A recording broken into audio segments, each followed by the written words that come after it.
There's something in the water in New York City. At least that's what New Yorkers claim. The city's water has been credited for making things like pizza and bagels taste better. Yet getting this water to the taps of over 8.5 million people is no easy feat. From pristine reservoirs, the scope and scale of this water supply was unlike anything that was ever tried in modern society, to the state-of-the-art treatment facilities. In this facility, we're treating somewhere between 900 million to 1 billion gallons a day. To the tops of some of New York City's famous skyscrapers.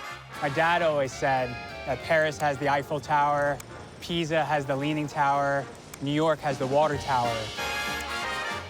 Without this infrastructure, New York City would not be the metropolis it is today. It's really important work that New Yorkers don't see, but they certainly appreciate every day when they turn on that tap and the water's there without having to think about it. This is how 1 billion gallons of sparkling clean water gets to New York City every day.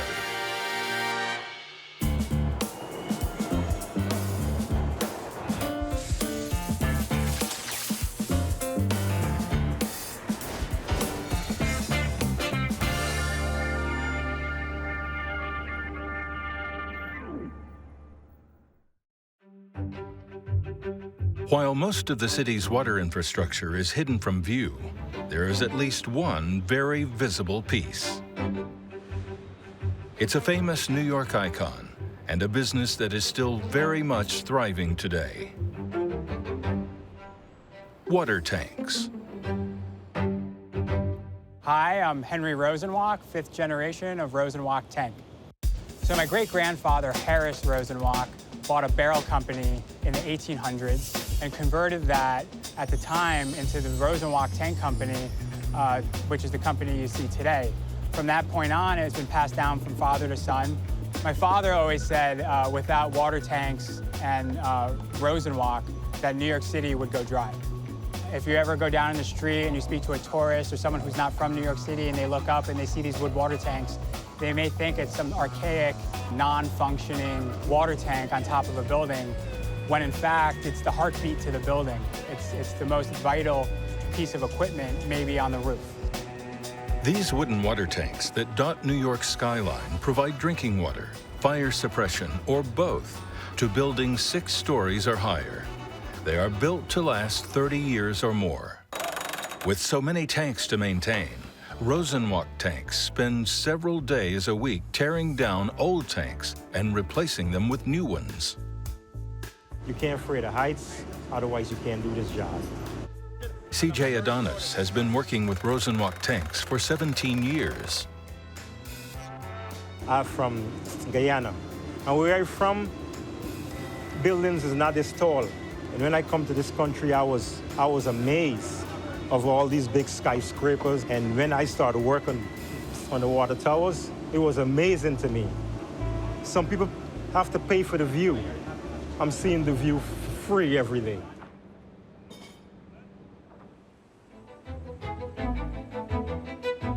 As time has progressed, there have been newer systems that have come into place and have taken the place of the wood tank. However, when it comes to energy usage, cost, and trying to value engineer something, the wood tank, from experience and from what we see in the field, has been the way to go. You don't have to have a pump running 24/7, whereas on the tank, just water is fed from gravity. If there's a power outage, you still have water in the tank. But most importantly, the fire code requires a certain amount of gallonage on a tank, so that if a fire broke out, there would always be water to put out the fire from the water tank.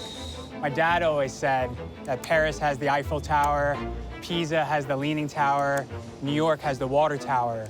There's no other place like New York that you see these wood water tanks in the skyline. It's one of a kind.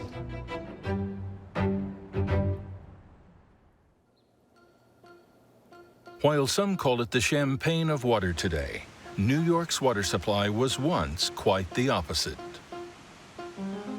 There was an editorial written in the early 1800s that described Broadway, right? We think of Broadway as this great, wide, gleaming street. Back then it was described as having filth that was ankle deep in the consistency of bean soup. And this filth would infiltrate Manhattan's water. When settlers first arrived on the shores of this marshy island, a limited amount of usable water was available. Despite Manhattan being surrounded by rivers, their proximity to the ocean makes them too salty to be a source of drinking water. Freshwater ponds and springs, and later the introduction of wells, provided water for the city's growing population throughout early European settlements. Yet with the lack of any infrastructure for trash or sewage at the time, residents would pour their waste into the streets or waterways. The water became infamously contaminated. Only the wealthy could afford to pay for water from fresh springs up north. It was well known that drinking beer was safer than drinking water. But as the city grew, it was becoming obvious that pints of beer weren't going to cut it for much longer. In stepped Aaron Burr at the dawn of the 19th century, before the vice president notoriously killed Alexander Hamilton in a deadly duel. Burr proposed creating a waterworks system, but in truth, only did so to pocket money for a future bank that would rival Hamilton's. That bank would become J.P. Morgan Chase. Burr's Manhattan Company tapped into existing wells to get water for their pipes in a city already plagued by contaminated well water. It built wooden water pipes that suffered from low pressure, froze in the winter, and suffered constant leaks. Without a proper foundation for accessible water, the city was in trouble. Yellow fever hit the city hard around the turn of the century. Mosquitoes multiplied in the sewage-soaked streets. In 1832, the cholera outbreak would shake the city to its core.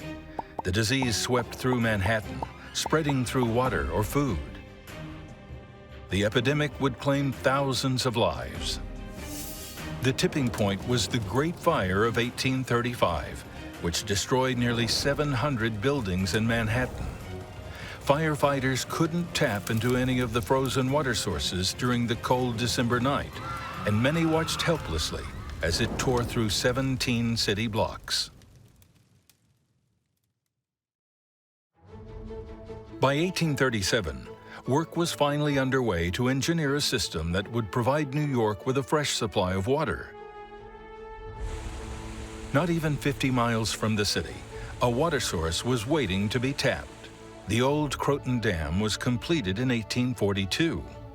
An aqueduct carried water via gravity from the Croton River in Westchester County to reservoirs in Manhattan. Clean water was welcomed into the city with much fanfare. And essentially when they turned it on in July of 1842, many of these problems, fire, filth, disease, go away essentially overnight, right? It solves the public health issue.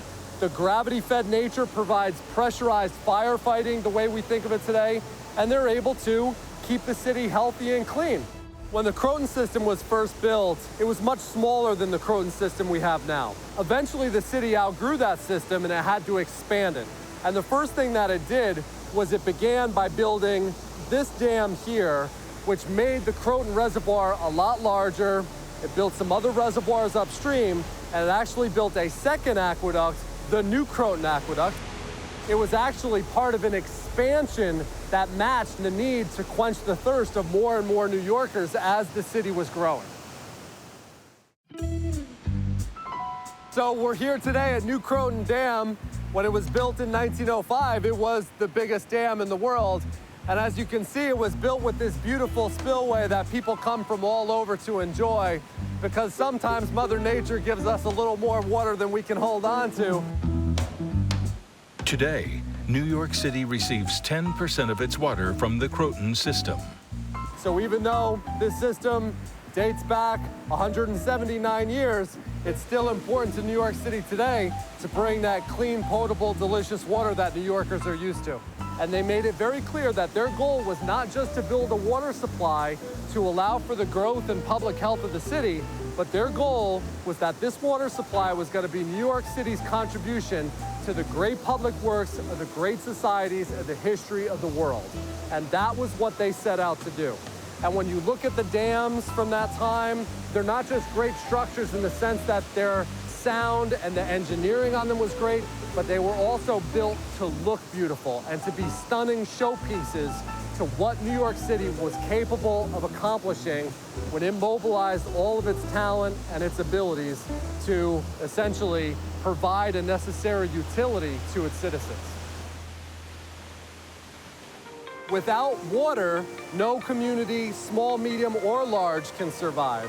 This just happened to be the solution that met the needs of New York City, and it was a brilliant solution, considered a marvel of modern engineering because of the gravity-fed nature of the system, because there were a lot of measures put in place to protect the water at its source, and because the scope and scale of this water supply was unlike anything that was ever tried in modern society after the Egyptians and the Romans. While this reservoir was a marvel on its own, soon the city would need to find more water.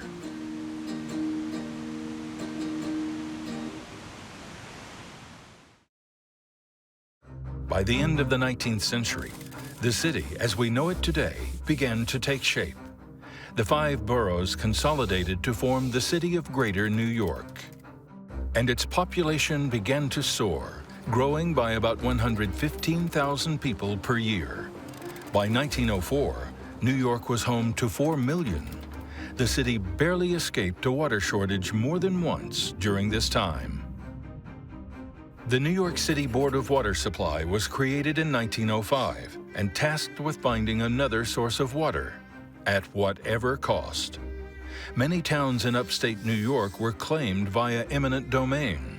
They were flooded so that New York City could keep growing. This played out throughout the building of more reservoirs throughout the 20th century, creating what is today the Catskill-Delaware watershed system. Together, they provide the city with 90% of its water. The Ashokan Reservoir is just one of 19 reservoirs in the system. 4 towns were submerged and 8 were relocated by the time the reservoir was completed in 1915.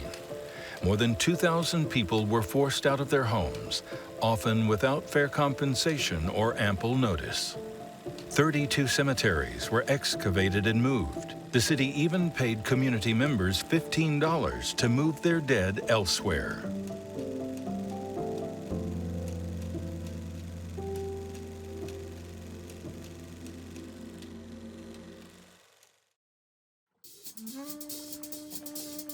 Ashokan Reservoir stores 125 billion gallons of water. It's responsible for about 40% of the water that goes into the city. Today's mission is to protect water quality at the source. New York City has actually purchased about 180,000 acres of property over the past 20 to 25 years to preserve as forever wild, understanding that the land along steep slopes, the land that includes streams or wetlands, can actually have an effect on the quality of water that ends up running off here. The city also collaborates with landowners surrounding water sources to ensure further protection of the water. So we've had visitors in the past decade from the UK, Canada, Israel, China, Singapore, India, Colombia, literally from almost every continent, because the scientific community around the globe recognizes that what has been done here has been unique and effective.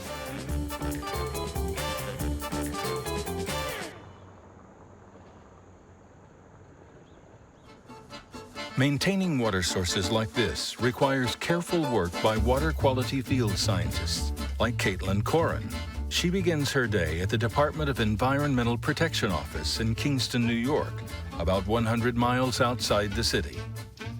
Before water can be tested in the field, all equipment like these sondes must be calibrated in the lab. So the idea is that this is supposed to be saturated water, so we're trying to calibrate it to a known saturation with water aerated by a stone as our standard.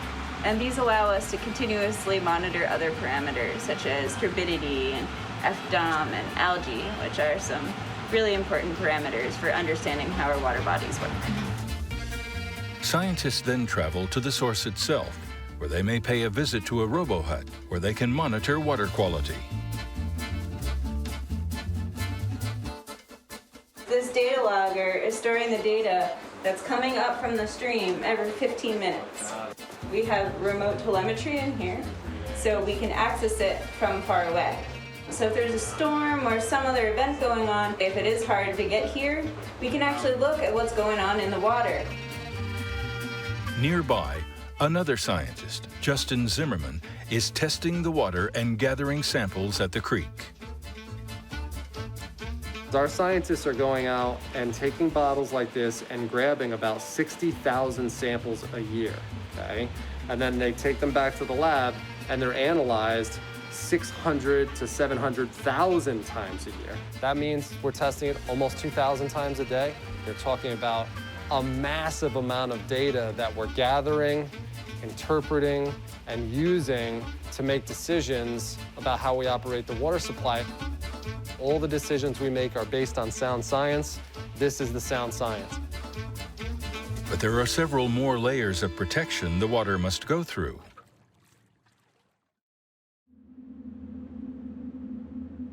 This is really the only place you can come and hear your water sing to you.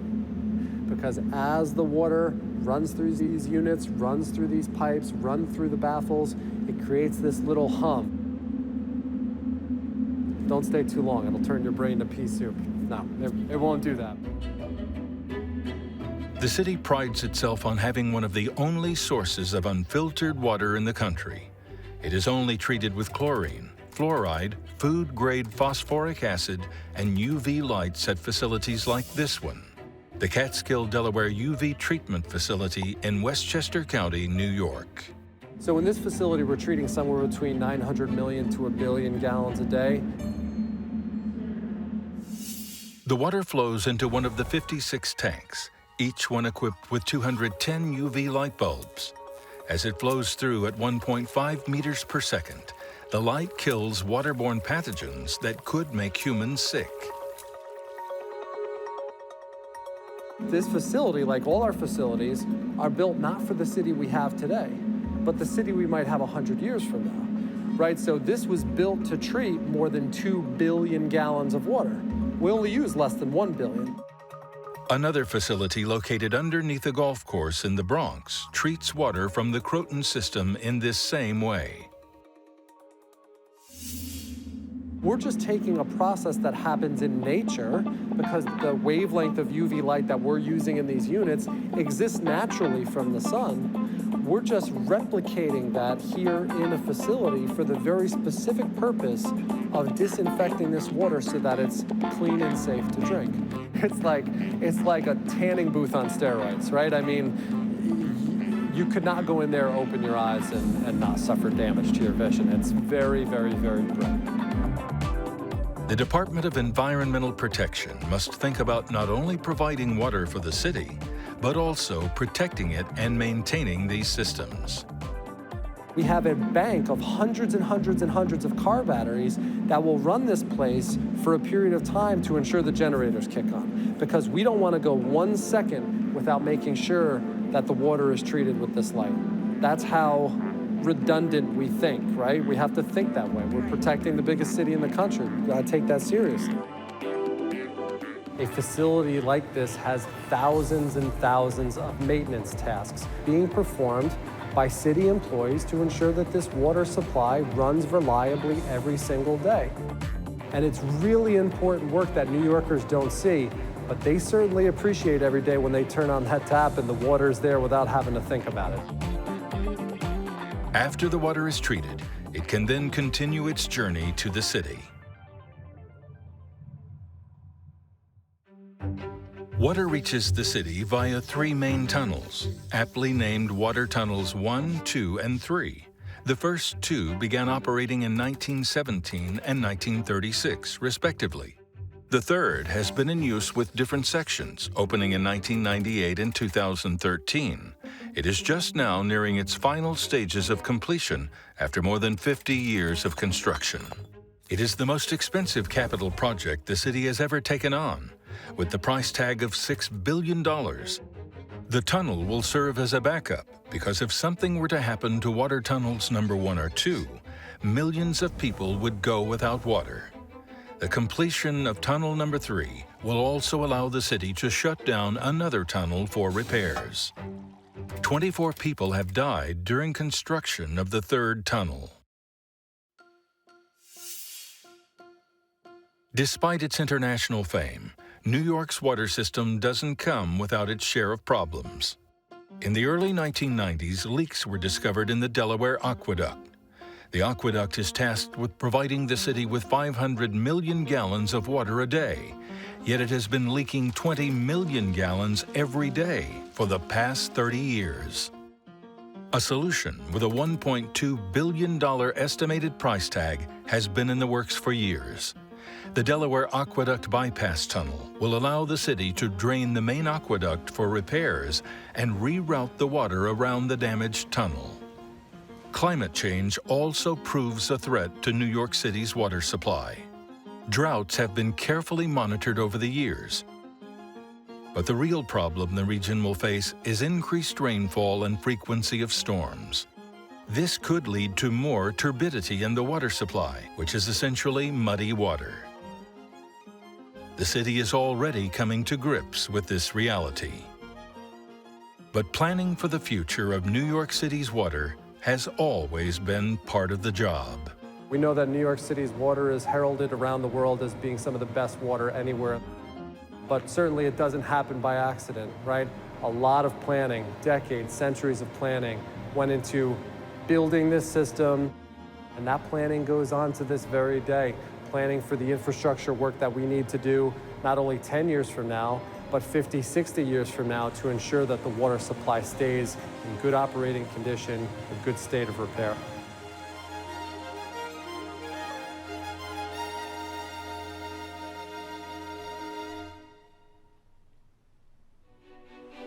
From mountain streams to the tops of skyscrapers, this is the system that New Yorkers and its visitors can thank for its water.